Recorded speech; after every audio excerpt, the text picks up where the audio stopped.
আসসালামু আলাইকুম বন্ধুরা। এই বছরে স্যামসাং যখন তাদের flagship phone S25 ultra launch করছিল, তখন কিন্তু সেই ইভেন্টেই স্যামসাং তাদের আরেকটা ফোন টিজ করছিল, সেটা হলো স্যামসাং গ্যালাক্সি S25 এজ।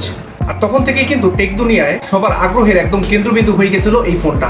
আর এটা হবেই বা না কেন বলুন, কারণ এটাকে বলা হইতেছিল স্যামসাং এর ইতিহাসের সব থেকে বেশি স্লিমেস্ট ফোন। শুধু স্যামসাং না, পুরো পৃথিবীতে বর্তমানে যত স্মার্টফোন আছে তার মধ্যে সব থেকে স্লিমেস্ট ফোনের মধ্যে একটা এই S25 এজ। আর সেই কাঙ্ক্ষিত S25 এজটাই কিন্তু স্যামসাং এবার অফিসিয়ালি লঞ্চ করে ফেললো। তবে এই ফোনটা কি শুধুমাত্র স্লিমেস্ট ফোন এই জন্যই কি সেরা?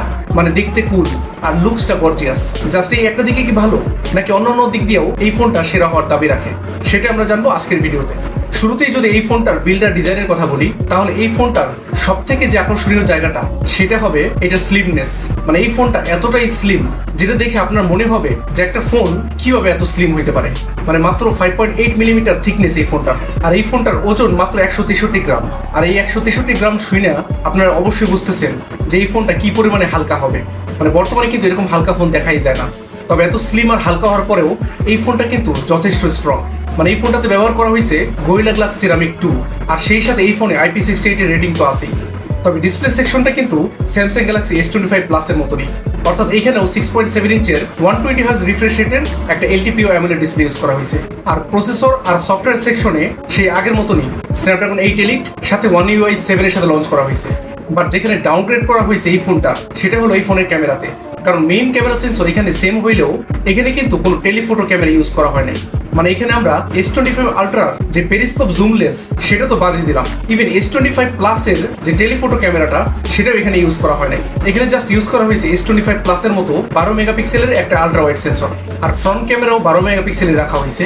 তবে এই ফোনটা যে সব থেকে স্লিমেস্ট একটা ফোন, আর এই ফোনটার যে গর্জিয়াস লুকস, এটার জন্য আপনার সব থেকে বড় স্যাক্রিফাইস করতে হবে একটা জিনিসই, সেটা হলো এই ফোনের ব্যাটারিতে। মানে এই ফোনে লিটারালি 3900 মিলিঅ্যাম্পিয়ার ব্যাটারি ইউজ করা হয়েছে, জাস্ট 3900 মিলিঅ্যাম্পিয়ার ব্যাটারি, যেটা কিন্তু বর্তমান যুগে আইসা এতটা বেমানান। মানে যেখানে চাইনিজ কোম্পানিগুলা 7000-8000 মিলিঅ্যাম্পিয়ার ব্যাটারি ইউজ করতেছে বর্তমানে সিলিকন কার্বন ব্যাটারি, সেখানে স্যামসাং এখন ওই আগের যুগেই পড়ে আছে। মানে সেই আগের লিথিয়াম আয়ন ব্যাটারি ইউজ করা হয়েছে, তাও আবার মাত্র 3900 মিলিঅ্যাম্পিয়ার।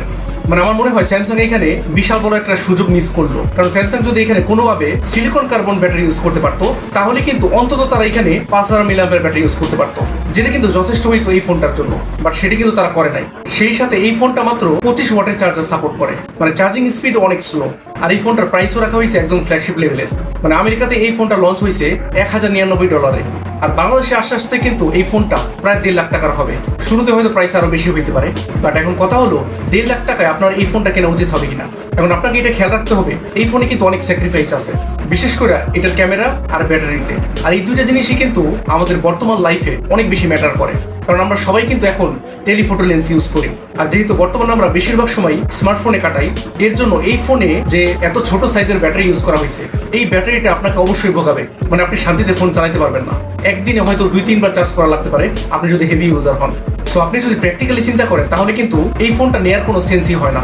এই ফোনটা জাস্ট তাদের জন্যই যথোপযুক্ত যারা একটা স্টাইলিশ ফোন চায়, কারণ স্লিমনেস আর ওয়েট ছাড়া এই ফোনের ইউনিক সেলিং পয়েন্ট কিন্তু একটাও নাই। এই ফোনটাকে আমি বলবো S25 প্লাসের ডাউনগ্রেড ভার্সন। আর বর্তমানে S25 প্লাসটা কিন্তু আপনারা এই ফোনটার থেকে অনেক কম দামে পাবেন বর্তমানে। তাহলে আপনি আমাকে বলেন যে কোন যুক্তিতে আপনি এই ফোনটা কিনবেন। আপনার মতামত অবশ্যই কমেন্টে জানাতে ভুলবেন না। আর যদি ভিডিওটা ভালো লাগে তাহলে সাবস্ক্রাইব করে এই চ্যানেলের পাশেই থাকবেন। আজ আসি, আল্লাহ হাফিজ।